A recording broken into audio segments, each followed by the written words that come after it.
Alright, good morning mga ka-agri. Nagbabalik po tayo after 1 month. Ayan, so kapatoka po tayo ng ating mga pulit. Ayan po. So mixed breed po ito mga ka-agri. So ito yung Spangled Maclean natin. Ayan. Yung ating Escolin na 5K. Ayan. Oak Grove. Sims Black. Yung Golden Boy. So medyo nagtagalan po tayo mga ka-agri sa pagbablog. Ayan, may iingay yung ating mga bell dyan. Dahil po nagka-busy-busy po tayo sa school. Ayan. Nagpa-Christmas party ng mga bata. At dito po sa atin, ulan ng ulan. Ayan. So, feature po natin dito sa ating small backyard. So, medyo madami yung inahin na nakagaalala. Ayan. So, ito yung ating Oak Grove cross sweater. Ayan. Basa po. So, dito sa Bicol po, ulan, init, ulan, init. Ayan. So, at yung ating mga cockerels. Ayan po, white choco, green leg. At yung ating Sims Black. Ayan. At yung ating gray sweater, mga ka-agri. Ayan. At yung iba ay nandito. Ayan. Ito naman ay isang golden boy, mga ka-agri. Ayan. So, ating makikita yung ating mga manok. Ayan. So, yung ating golden boy. Ayan. Ayusin natin yung tali. Ayan. Okay. Ang golden boy po natin, mga ka-agri. Yung ating pumpkin, ayan. So, pinapahinga natin, mga ka-agri. Ano po? So, medyo guwapo ito. Ayan. Mga burkak natin na Sims Black, mga ka-agri. Ayan. Ang ating ayan. C2 Gray na cross Oak Grove. Ayan. Balbasarado, mga ka-agri. At yung ating sweater Maclean, mga ka-agri. Ayan. At yung ayan, pulit na golden boy. Ayan. So, ditong side naman, mga ka-agri, yung ating mga natitirang manok. Ito ay golden boy pa rin. Ayan. At malalaki na. Malalaki na po yung ating mga ayan. This is Maclean. Ayan. Medyo galing JBB. Malaking manok po ito. Ayan. So, lumabas na po yung araw pero basang-basa pa rin po yung lupa. Dahil yan sa panahon dito, mga ka-agri. Ayan. So,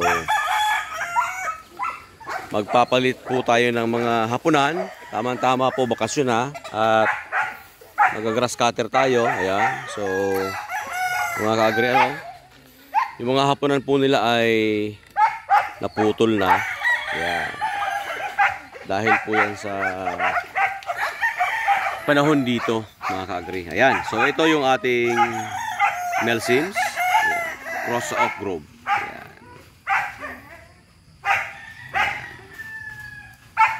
Medyo magpapalit rin po tayo ng tali kasi nagkaputol-putol. So, pag ulan init po talagang napuputol. So, magpapalit po tayo ng malalaki.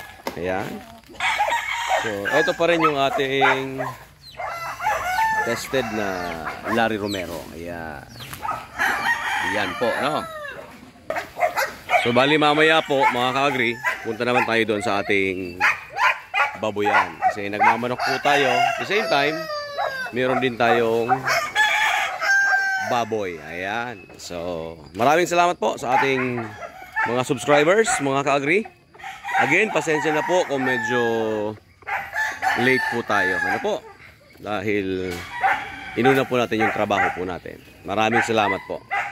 So, ayan. So, mga ka-agri, ito ho yung baboy natin. Ayan. So, dalawa po ito.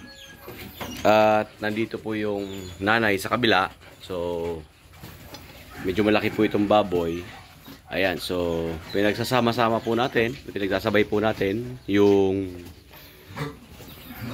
at ito naman po yung pagkain para doon sa ilawod na mga baboy natin. So, tara, puntahan po natin. So, maganda po itong kombinasyon, baboy at saka manok. At syempre, kung pwede lang po sa lugar natin kasi alam naman natin ang baboy ay nangangamoy ito pag hindi po nalilinisan. Okay, so let's go. So, ayan po mga ka-agri. Punta tayo sa ating baboyan. Ayan. So, ito yung dating pre-range po natin. Wala na pong pre-range dahil ibinenta na natin dahil nung magpasukan po ay nabisi na po tayo. Ano mga ka-agri. So, ito po yung pupuntahan natin na baboyan. Ayan. So, meron tayong manok, meron po tayong baboy para maging alternative income po mga ka-agri. Ayan. Ito yung mga nyug natin. Ayan. Piplex natin. Mga mababa lang po ito. Ayan, so yung mga net na nakasampay ay binaklas natin. Doon po ito sa ating hydroponics mga ka-agri. Ano? So ayan, ito yung poso natin. May nakakonect na tubo papunta doon sa dulo para sa tubig nila. Ayan. At yung ating alaga, ayan. Pudang! Ayan. Magiliw po yan si Pudang. Ayan yung bahay niya. Ayan, at ito na nga mga ka-agri, you will notice, ito na yung baboy nakasampa na. Ayan. So, pakakainin natin. Ayan, at yung isa, yung kanyang nanay, ayan, nakadungaw na rin mga ka-agri. Ayan, sumampa na rin. At yung mga biik mga ka-agri, ayan. 5 po itong biik. Ako, maingay na. Bigyan na natin. Ayan. Bali 5 po ito. 2 kilo po ang pakain natin dito. Isang buwan pa lang po ito eh. Ayan. Isang buwan. Simula nung pagkawalay mga ka-agri. Ayan. Medyo malaki na rin sila. At yung kabila, ayan, kay Bayaw po ito. Malapit na po itong ibenta. Ayan. Ayan po, 7 po ito. Ayan. So, malapit na po ito. Benta. 20. Pera na to mga ka-agri. Ayan. So, ito po yung ating babuyan. Meron po tayong 5 kwarto dito. So, maganda po yan na alternatibo mga ka-agri. Kung meron tayong space, yan, papainumin natin. Ayan. At yung kabila naman, ayan. Ayan. Ito po ay naiyain na natin. Yung tinatawag natin na artificial insemination. So, hindi na ho tayo gumagamit ng barako dahil medyo malayo yung barako dito. At the same time, kapag malaki po yung barako, mamimilay po sila. Ayan. Yung isa po ay medyo makalat. Buntis na po yan. Malapit na rin kabuhanan. Okay. So, sa pagbababoy po ay after 4 months po, may pera na. Pero kapag hindi sa'yo yung biik, ibig sabihin, binili mo, medyo magastos po. Baka konti lang na kita ang makuha mo. Or, yung masama ay talo ka pa dahil minsan po mataas yung feeds. Ano po, mga ka-agri. So, yung pagbababoy natin, kailangan meron tayong sariling inahin para yung ibibili mo ng feeds ay siyang maging ano mo na, tipid mo na doon sa baboy. Ayan. So, yan po guys. Maraming salamat po.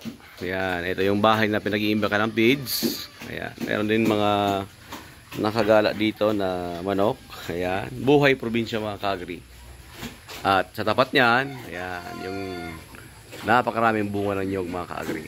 So, bagong grass cut nito. Aayusin na lang po ito. Since medyo bakasyon tayo ng isang linggo, ayusin po natin ito mga ka-agri. Ano po? So, ito po yung view ng baboy natin. Konkreto po yan lahat, mga ka-agri. Ayan. So, sa pagmamanok at pagbababoy, may kita. Maraming salamat mga ka-agri.